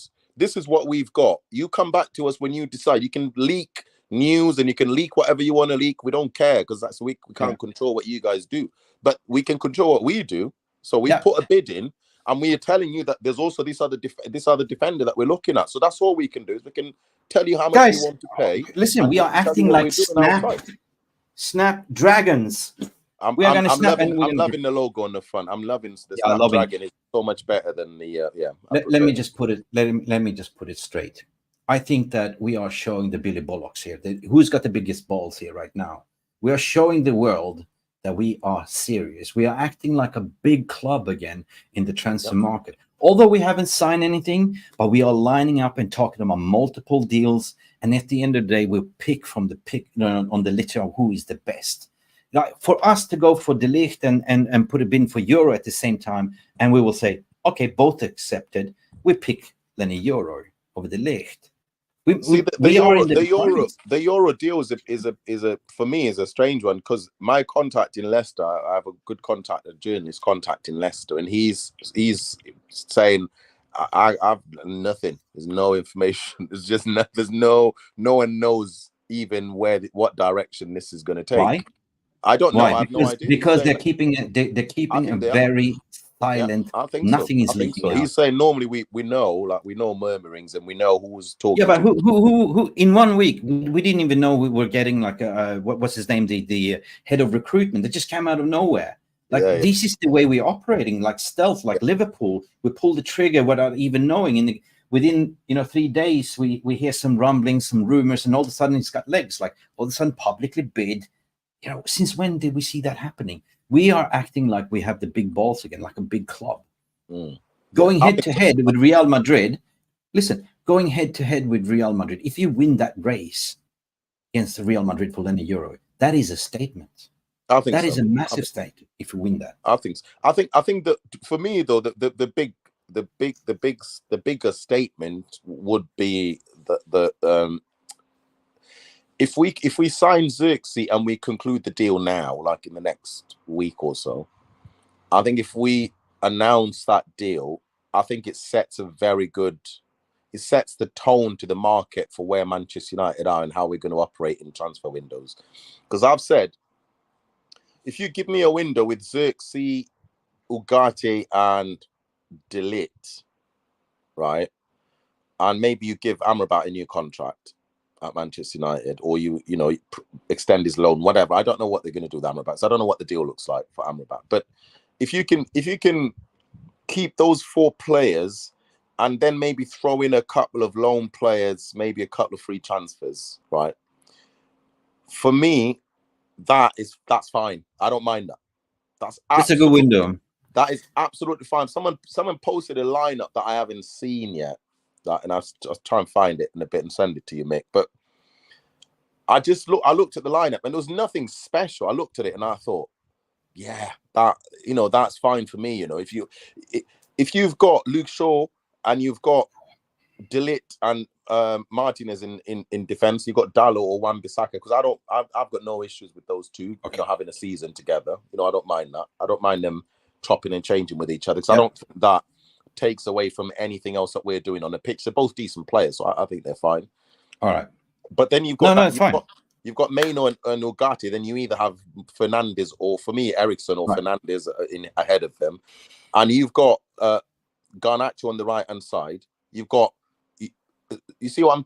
So that team is not bad. That's not a bad team. Then if you put Zirkzee in there, right, because now you've got movement, right? You've got movement. Because dynamics. What we've lacked from last season is obviously midfield. But when midfield has done all right and the ball's been moving ahead all right, we're lacking that intelligent movement. It's that movement at the front. And Zirkzee does bring you that. So when you throw in Zirkzee in attack, it changes the dynamics of the midfield when you have Ugarte and Maino in midfield. Because now you're looking at a team that is, when we talk about a spine, for me, that's the spine. The spine is having your 2 good midfielders and then having 2 attackers in front, where the third attacker doesn't have to be that good if the 2 attackers are really good. And I think Garnacho is going to improve next season as well. 100%. So when you talk about the spine of the team, for me, I think you sign me Zirkzee, Ugarte and De Ligt, throw in a few loan players. I'm absolutely happy with that transfer window, because I think we will be fighting for 2nd and 3rd place. There's no question about that.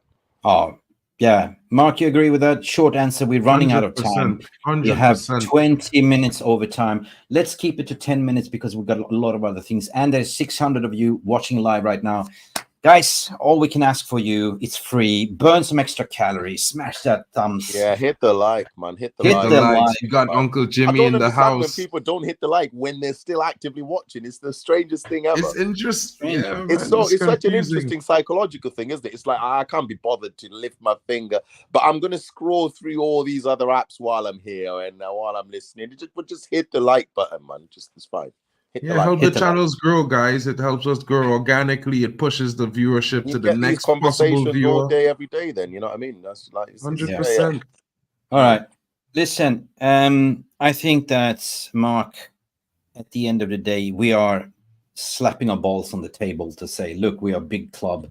To steal any euro, that would be a statement. But the way we're moving on the market, especially when you keep forgetting that you have Jean-Claude Blanc there, the French connection, 100% with the French club. He's I good, think- I isn't he? think- He's good. He's good. He's good. He's good, man. He's good. He's good. Right. I like him a lot. Percentage chance, what do you think? Will we land Lenny Euro, and will it be if we do that, that would be a statement towards the Giants, the Real Madrid, to say He's got your he's dream. good, isn't he? He's good, man. He's good. He's good. I tell you who's good. I know this is outside the conversation, but that Spanish kid, this Yamal, what's his name? Yamal this Amin. kid, man. Yamal, This yeah. kid, bro. This kid Bro. reminds me of Dembele when he burst on the scene, bro. Like he's ridiculous, man. He's stupid good, man. So good. Such a good player. Yo, I gotta move on. Sorry for interrupting you, but we're talking about a lot of perfect window, what you're saying here, but let us not kid ourselves. A perfect window for me, Mark, you would agree, the outs. I mean, we're talking about buying players on smart, but we're also looking at how we are selling players with a profit, right? Yeah. So, with a profit. I remember Saka, concrete links, West Ham wants him, right? We can easily get 20 million for him, right? Scott McTominay, we know that Palinha is going to Bayern Munich. Yeah. They are Yeah. interested. We can get 40 million there, right? Yeah. Cool, right? Who else do we think? Rashford will not go. I think that's what's going on with Greenwood. I hate to talk about it. Will it be a Marseille player? There is no concrete. Here we go. There is a complication. Strange one, isn't it? Strange one, that Right? one. Strange deal. Yeah, I mean the mayor of Marseille has come out to say this is despicable. He's going to block the deal. He wouldn't want to go there anyway. I don't know why they're talking. He's not going to want to go there, is he? He hasn't agreed. He has not agreed. He's not going to want to. The reason Greenwood went to Getafe now is because they play football. That's why he went there, because they play good football. That's why he went there. They've always played good football. They haven't had the players. The style of football. This is a club with a style of football, because people keep talking about styles of football. They've always had the same style of football. They've always played football. In fact, they've played the football they play now as a football they played 20 years ago. There's no difference. Go and watch the games. If you go and watch their games, their football they play now is exactly the same football they played 20 years ago. No difference. Okay. That's why Greenwood went there. I'm pressed for time, Jimmy. Quick one, just between you and Mark as well. There's something fishy going around with this deal. The clubs has agreed.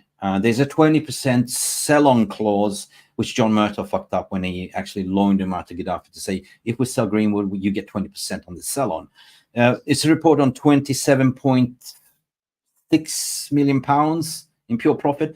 But according to Ornstein and Fabrizio Romano, he has not, Greenwood himself, accepted, which means that is a complicated.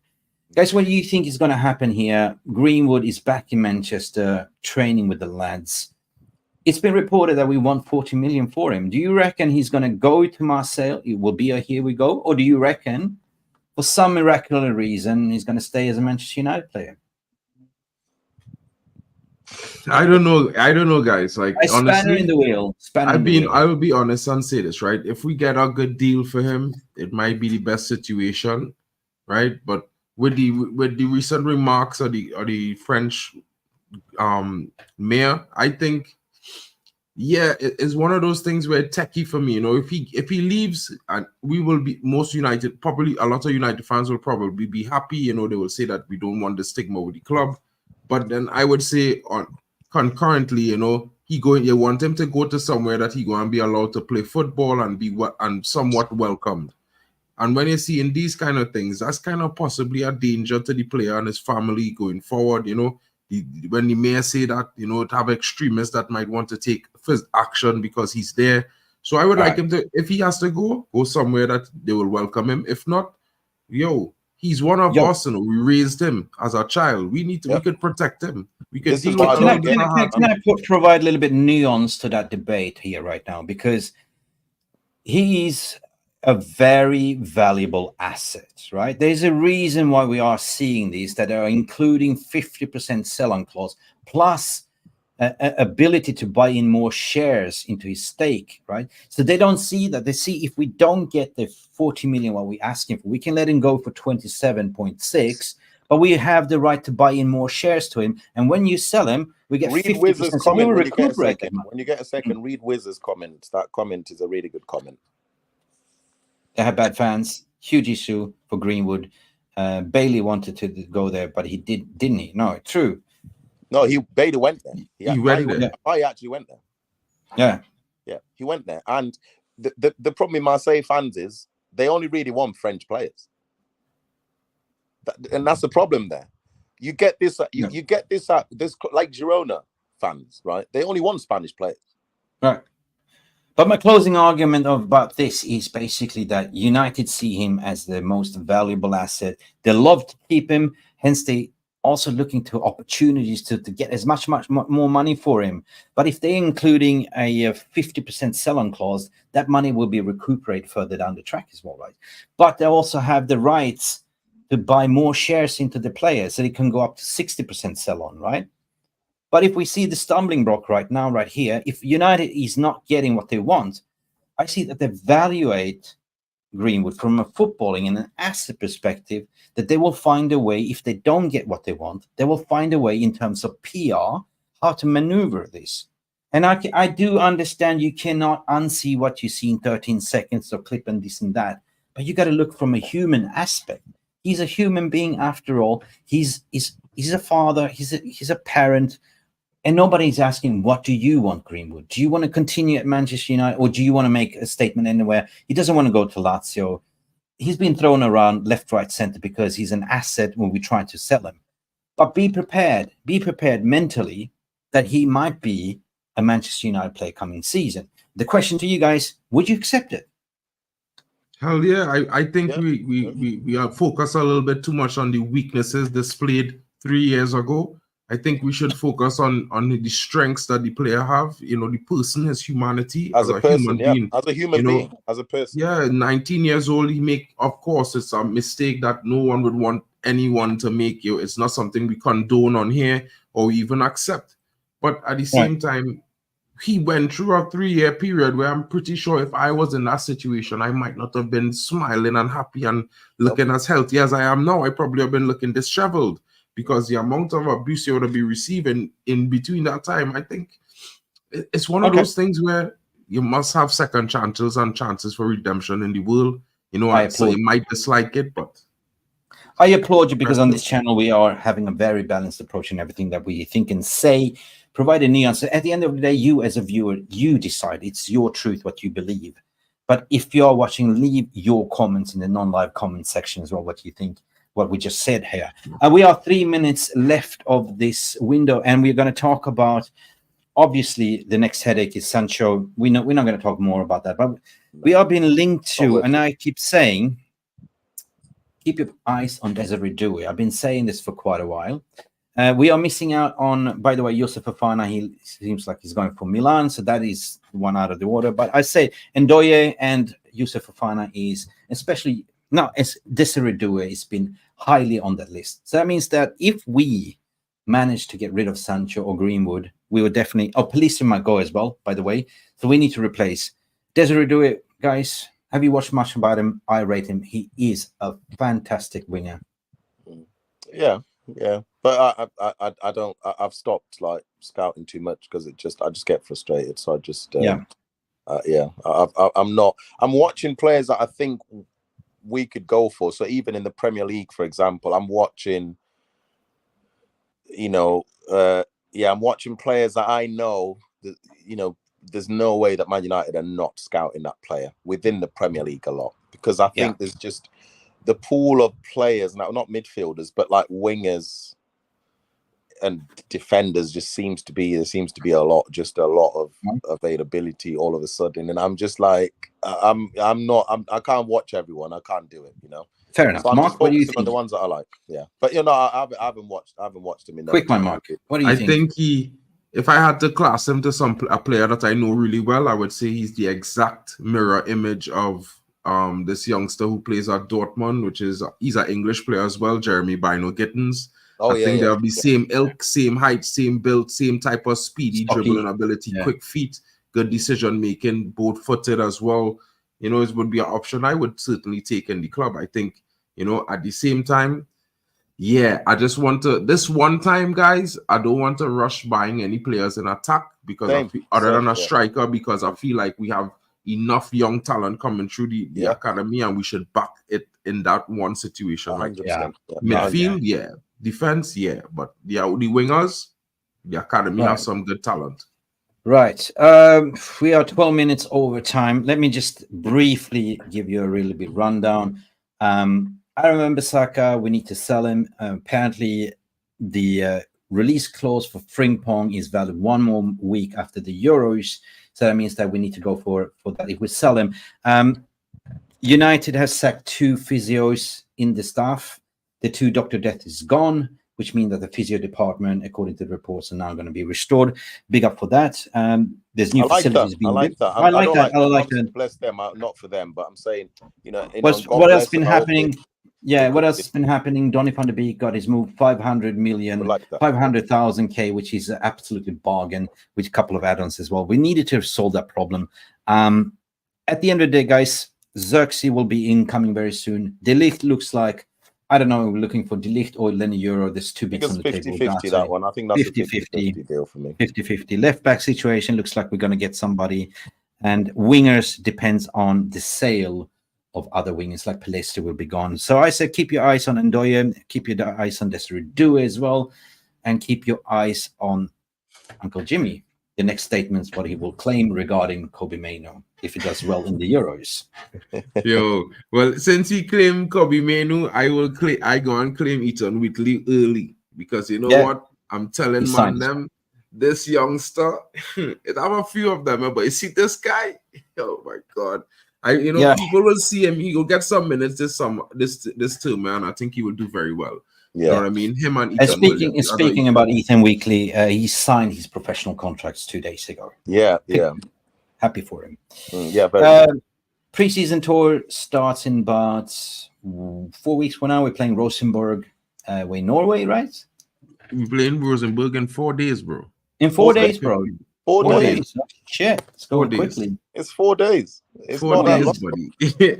I was like 4 weeks. No, it's 4 days, bro. That long. But you know why I'm excited? You know why I'm excited about that, though? I'm excited for the youngsters to get to see the because what happens is I don't watch the academy enough. I've got MUTV in it because so I watch the games against the teams that I think are doing well, like Wolves is, like Wolves Academy is really, is good. Like Villa, like I watch them when they play these really good academy Crystal teams. Crystal Palace, Arsenal's good. So when they play these teams, I watch the match. But I think I love when the preseason starts and then you get this influx of youngsters into the first team to try them out. Who's going to make it? I love seeing that. I love watching that. If that's the only part of the preseason that I enjoy, is watching youngsters that I've never seen before. There's the whole reason I watch preseason, guys, because this preseason is going to be different. It's one team. There's no youth team or no senior team. It's one team. So everybody there is fighting for positions. Now, of course, they're the starting 11 players. The players who are just returning on vacation, the players who are going on vacation now and will be returning in 2-3 weeks. But most important thing is that these young players will have a chance to stake a claim for a squad rotational position. I think there's something like 7 to 10 slots available for them, because we're going to have a slightly bigger squad based on the fact we have Europa, FA Cup, Carabao Cup, and the league. So it'll be interesting. And Charity Shield coming up against Manchester City. Yeah, listen, a massive shout out for Jamie Wynn. My condolences to you, brother. I seen what you're saying here. You had a relative that passed away. Big up for you. Heart's a mess. Listen, all your love to you, Jamie Wynn. Condolences, bro. Welcome to our family. You have all the support and on the Telegram chat as well. Listen, regarding Wheatley, if we're talking about having Ruud van Nistelrooy as a striking coach, right? Come on, Wheatley, he will be the third striker. Like, if you look at Rasmus Holding, Zirkzee sign, and you have Ethan Wheatley, we're good to go. We're good to go. At the end of the day, guys, there's about 600 of you watching. Have we reached target? Let me check. Come on, it's so easy. Smash the like button, please. We have what? Hit the like, man. 61 likes. Just do it You now. greedy Literally do it in a bastards. second. Do you know what? 700 live watching Mick, and 61 if we likes. just didn't talk for like half a minute till everyone's hit the like button, that would be the best way to do it. You should do that next show. Just don't talk for half a minute. People can smash the like, people. Come on, man. Oh, you have. That's a good one. Keep quiet until you get 100 just likes. Keep quiet as soon as you get 100 likes, just then talking. I'm telling you, it's free. Listen, it's non-compulsory, but it really helps the channel if you do. It helps, man. It helps. It really helps. It really helps. Smash the like. Yeah. Listen, until then, guys, I love you and leave you. It was the M&M shows where we got a triple M&M. If you were an M chocolate, well, who are you? I'm the peanut. Why are you, Mark? I'd be the wafer one, so I think Jimmy might be. I'd be the green one. What's the green one? The green one. I think that's the one with the wafer inside. To be fair, is it? Because I always go for the green one. I don't know why. There's no reason for it. Right. I just always go for the green one. So it's been a Triple M show today. Thank you, Jimmy, for coming in as well. People, where can you find you, Jimmy? You speak facts as per usual. Love you, brother. And, yeah, man. Thanks for surfing on the couch for us.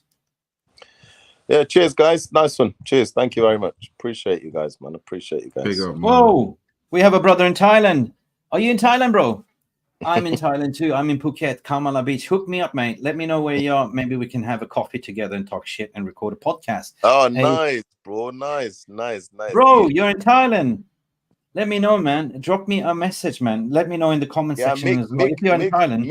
Mick is the mayor of. Are you in Phuket? Where do you live? I'm in Phuket, in Kamala. Yeah, Mick is the mayor. He's the mayor of Phuket. He's the mayor now. Yes. He's gonna be the mayor in the next few weeks. I promise you. Yeah. He's the mayor. Shakab channel. Shakab channel. If you are in Thailand, man, let's collaborate, mate. Let's do that. I told you, Mick. I'm coming out there. Innit? I'll let you know. He's coming. Stay away from the edibles. I'm coming out there. I'm only coming there for about 5 days though, so I'm not gonna be long. But I'll show you. You kind of go here, eat some nice Thai food, and enjoy we have a little bit of monsoon season, but it's nice. Yes, brother, you are in Thailand, brother. Let's connect, man. Let's connect. Let's do something together. Nice. If you are in Phuket, I love it. Yeah, Mick, let us know. Make sure you let us know how to link up. Make sure you link up with me, brother. Send me in the description, brother. You have the email address. Drop me an email, brother. Let's do that and talk. You live in Pattaya. Yeah, fine. Rayon, close to Pattaya. Nice. Cool. Let's hook up, man. Let's do some content. Brilliant. Love you, brother. Thank you. And as per se, you want to reach out to me, drop me a message on my Twitter DM, or you have the email address, brother. Shavkov channel, drop me an email, and we should sort something out. I love that. We have a brother from Thailand here as well. Massive thank you for tuning in. We have the Triple M show today. I really appreciate it. And if you've been lazy not hitting that like button, I don't know what more to say. We're like Ten Hag, like Manchester United, we're moving forward. 31,000 subscribers coming up soon. We are cooking up a 5-course meal. We'll be here for you as soon as something breaks regarding the transfer news. To summarize what we've been talking about today, potential triple deal, football deal, football deal might coming in. But we're also talking about the outs and what to expect. Big up, Mark. As per usual, you live here. As soon as I open my closet, Mark just comes up. Let's do a show, Mick. But he also has another channel. Mark, promote your channel, please. Let people know. Guys, if you want to the news, I always be giving some news in the mornings. Mick and I have been early this morning. Sure, we've been on for almost 2 hours, but usually this is the time slot I go live. I bring some updates and transfer stories about the players coming in, as well as the youth academy mostly. So if you guys want to check it out, my link is in the chat. It's Mark and MUFC fan on YouTube. You can find me there, or you can find me on Twitter, or you can find me anytime Mick is live, because I'm always in the background and always on the streams. Big up to you guys. Please go follow. And for you that didn't smash the like button, if you are a genuine Manchester United fan, we have one thing to say. It's embarrassing. It's a disgrace. That's what it is, a disgrace. You need to put There was no sound. You need to put the sound. You're not allowed to put the sound. Yeah, there was a sound. It's There embarrassing. was sound. I heard it. I didn't hear it. It's- I didn't get the sound. I don't know why I didn't get the sound. We're not going to beg you, but Mikel Arteta is saying it's embarrassing, it's a disgrace. We're not calling you embarrassing and disgrace, but all we ask for It's is disgraceful. your... It's embarrassing. Disgraceful. Smash the like. Smash the like. Listen, this has been like, Triple M guys. show for today. What we can say is glory, glory, Manchester United. And Mark, please finish off with a famous sentence from Guys, John wait. Ball. Just make sure you follow me as well. Like people, when you watch, follow me, man. On Twitter, JStar City, as you can see in my description. Follow me on Twitter. You know. Yeah. Whatever you do, don't stalk him. Don't find out on where he mailbox lives. Yeah, Jimmy is a kung fu expert, black belt in. Yeah. Anyway, You know, we'll finish off with Mark. I'm a gun owner, so don't time come to close the my shop, house. Mark. Yeah, guys, thank you so much. Mark, finish off with the famous word. We had our say. Hopefully, we made your morning a better day. But finish off with the famous John Big up, Ball. guys. Thank you for joining us today. We had Uncle Jimmy on the show. Big up. Don't forget to check out JStar City on X. Guys, Mick Ruby's always got his finger on the pulse. You know what it is. He's on X as well. Don't forget to hit a like, retweet. Guys of you watching on X. Those of you in the chat, don't forget to smash the likes and subscribe. Hit those notification bells so you can see when we're live again. And to Randy Dunner, a big up to you, bro. We know you. If you could like 20 times, you would do it every time. Big up to you, KD. Big up to you, Tommy Boyle. Big up to you, J United, Jamie Wayne. Heartfelt condolences, my brother. I hope, you know, it goes well in the future. Big up to you, Seek Out channel. You know, make sure you link up with Mick. It's going to be a fun time. We will be definitely there to watch the vlog. Compost Smurf, big up to you. Big up to you, all of those who have been joining. Tommy Boyle, Preach Jakarta. You know, big up to Stephanie Griffith coming in. Manu Tata, Yali Malmin. We know you arrived late. Big up to you, Wizard. Hope you're having a great day. Brendan Chappelle.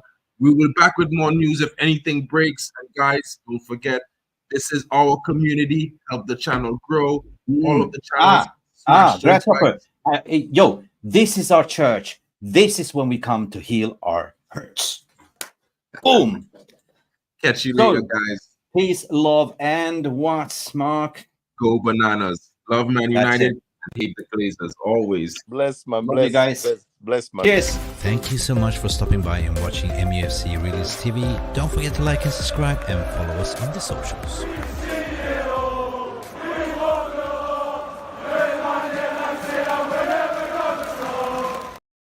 That's all, folks. That's all, folks.